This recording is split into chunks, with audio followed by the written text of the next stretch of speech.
everyone, myself Sudheer Gupta, teacher at Study Hall Lucknow. I found YouTube as a platform to share my knowledge to students. So please like, share and subscribe my channel School Jaisa. And yes, don't forget to press the bell icon so that you could be able to see my all video updates. Thank Dr. Ammonia of class 10 ICSE. This is the first part of this chapter. So we are starting with the chapter ammonia. Ammonia, what exactly the ammonia is? Its molecular formula is NH3. That is having, its one molecule is having one atom of nitrogen and 3 atoms of hydrogen. It is called a basic gas. This is the only basic gas which is in your course. So many other gas which you have to study, but they would be either neutral or acidic by nature. Then this gas can also be called as an alkaline here. And it has pungent smell, it is colorless and bitter taste. Now the thing is, why bitter taste? Because we know acid gives the sour taste and bases give the bitter taste. And since ammonia is a basic gas, due to which it is having the bitter taste. Now we come to the next thing, that is structure of the ammonia. What the structure is? We know nitrogen is going to have the atomic number as 7, that is number of electrons are 7.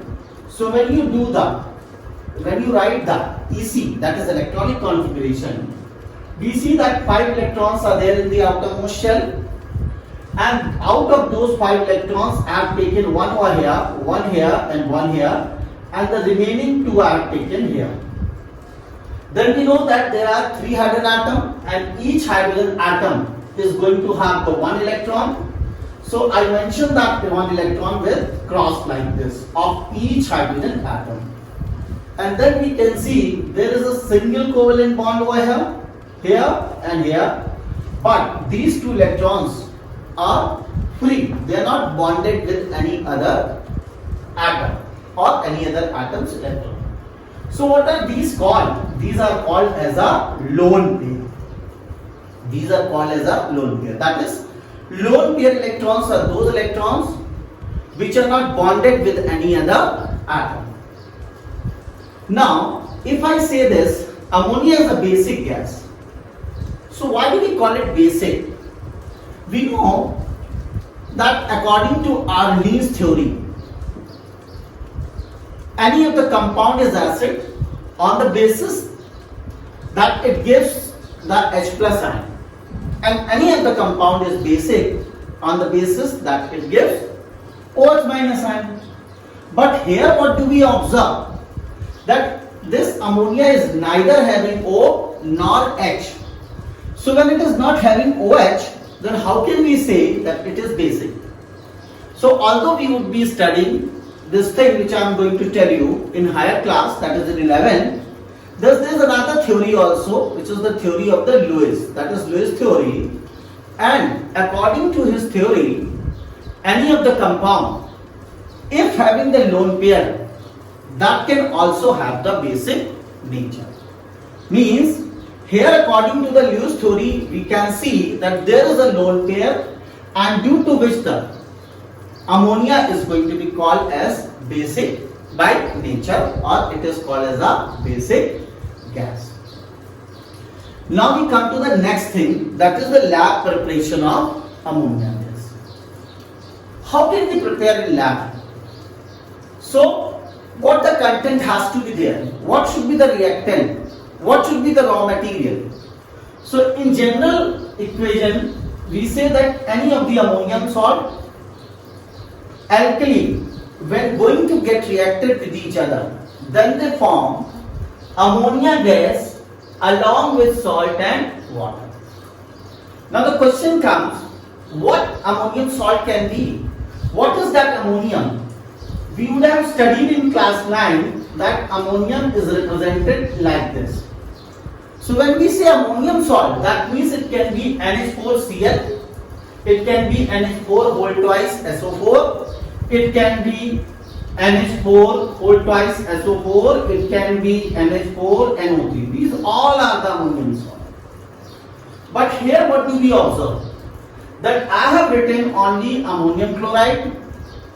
Can't we take this? Yes, we can.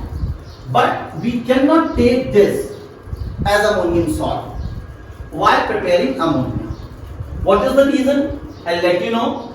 But before then that, we come on this, that when we take ammonium salt as ammonium chloride and alkali as calcium hydroxide, again the question comes, okay, alkalis are NaOH and KOH also. Why do we not take that? I'll let you know. But right now we have taken as ammonium salt as ammonium chloride and calcium hydroxide, and when they react, then they give what? Salt as calcium chloride, water and ammonia gas. How it happens? We can see through diagram that here I have taken a flask which I have not kept it like this. I kept it in the inclined position. What is the reason behind? Let you know. Before than that, we should know that when these two are going to be reacting with each other, what is this? Ammonium chloride. And one thing more I should tell you, this ammonium chloride is also called sal ammonium. Sal ammonium. Because sometimes in paper they give you sal ammonium. Children get confused. What is sal ammonium? This is ammonium chloride. So when this ammonium chloride or the sal ammonium react with an alkali, calcium hydroxide, it starts producing the ammonia, water and calcium chloride. Ammonia and water, when it starts coming from this area through this pipe, then we do not collect it directly. Firstly, we will pass it through the drying tower, and that drying tower is containing the calcium oxide in it. And what is this calcium oxide? It is a drying agent. So this calcium oxide will absorb all the moisture, that is water molecule, and finally the gas ammonia which comes out from this pipe, you can see, is going to be collected in jar. And how is it collected? It is collected by downward displacement of air. Downward displacement of air. I think you all would have seen in SCL chapter. The jar was like this. Here the jar is like this. So here in this case, that is in the case of SCL, it was collected by upward displacement of air. Why? Because it was heavier than air. But here it is going to be collected like this. Why? Because it is lighter than air. So in this way we collect the ammonia gas. Shall tell you once again that ammonium chloride and calcium hydroxide are taken in a container or the jar or the flask which is kept in an inclined position. When heating is done, when it gets heated up, it produces ammonia, calcium chloride and water. Ammonia and the water molecule start coming through this pipe, and before collecting the gas, they have to pass through the drying tower, and that drying tower contains a drying agent as calcium oxide. Now this calcium oxide, which is the drying agent, will absorb the moisture, and finally the ammonia gas will be get collected over. Now the question comes, right now sir, you told me that ammonium chloride can be used, ammonium sulfate can be used, not the ammonium nitrate. Why? You should know the reason. Ammonium nitrate is a kind of the compound, I shall explain you here. Ammonium nitrate is the only nitrate which on heating becomes or gives N2O plus H2O. This is what called as the laughing gas. Laughing gas, and this is water vapor. So what happens when, if we use the ammonium nitride with calcium hydroxide, then on getting the heat it decomposes and forms something new. So the formation of the ammonia will not take place. And one more important thing is that it is highly explosive also. So here we came to know the two conditions why not using ammonium nitrate. Number one, it is explosive by nature, and number two, it decomposes due to heat, forming new compound, and due to which ammonia preparation will not be possible. Second thing, here we have used alkali as calcium hydroxide. Why not these? Because they are better alkali, because they are deliquescent in nature. When they are deliquescent in nature, so they in air will absorb the moisture and get dissolved. So they will not help in formation of ammonia. What I told, that they are deliquescent by nature, so they dissolve in water and will not be helping to form the ammonia. Next, one more thing, that when we take these two, ammonium chloride and this, the ratio of this is 2:3. Now why 2:3? Here I can see that ammonium chloride is a sublimable compound. When it is a sublimable compound, maybe when these two are mixed and as soon as the heating has been given, some part of the ammonia will sublime before reacting with the calcium hydroxide. So calcium hydroxide will not get that much amount of ammonium chloride which is required to prepare ammonia. So in this way there would be a loss. So when there would be a loss, so we should take the higher quantity of ammonium chloride. Why do we take this? It's because to balance the loss of it. Because according to the condition, if we see that if this what? Sublimes. So if we are going to do the coating of the calcium hydroxide on it, so it will not allow the sublimation very fast. So this is the one reason to be get using the ammonium chloride and calcium hydroxide in this ratio. So we should repeat this all, that while preparing the ammonia in the lab, number one question, what should be the raw material or the chemical substance used? Your answer should be ammonium chloride and calcium hydroxide. Write the lab prep reaction. So you will write this reaction. Number 3.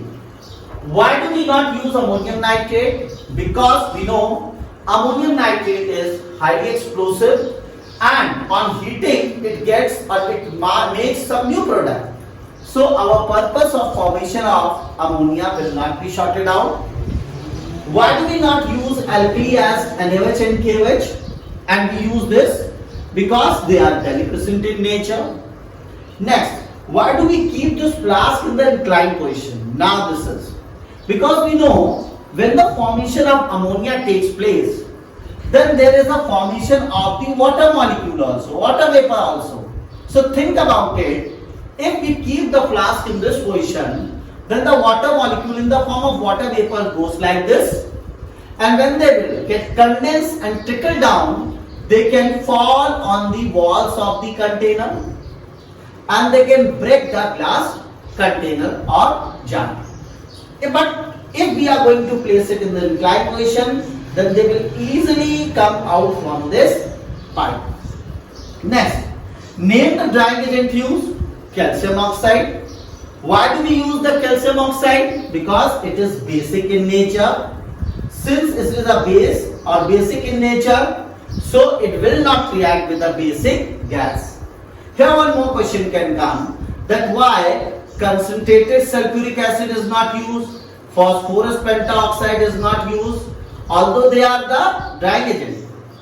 That is, if they are also the drying agent, why can't we use it? Now here we should know that sulfuric acid is acidic. So if we will use the sulfuric acid as a drying agent, and since ammonia is basic by nature, so it will react with it. So in place of formation of ammonia gas, it will form ammonium sulfate. So this is the one reason of not using the sulfuric acid as a drying agent. Why do we not use phosphorus pentoxide? Then we should know any of the metallic oxide is basic by nature, but non-metallic oxide is acidic by nature. And here phosphorus is acidic. Phosphorus is non-metal. So this compound is acidic by nature. So the same concept of sulfuric acid, as sulfuric acid was acidic. So we do not use it because it reacts with the ammonia. In the same manner, if we will use phosphorus pentoxide, being acid, it will again react with that of the ammonia and form new product.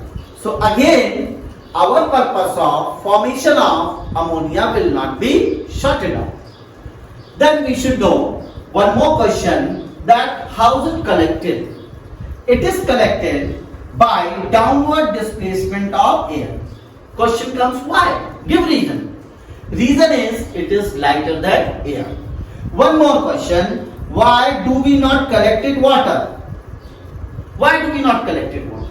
Because as HCl was highly soluble in water, in the same manner, ammonia is also highly soluble in water. So if we will try to collect the water, most of the ammonia will get dissolved in water. So the collection of ammonia will not be in the sufficient quantity.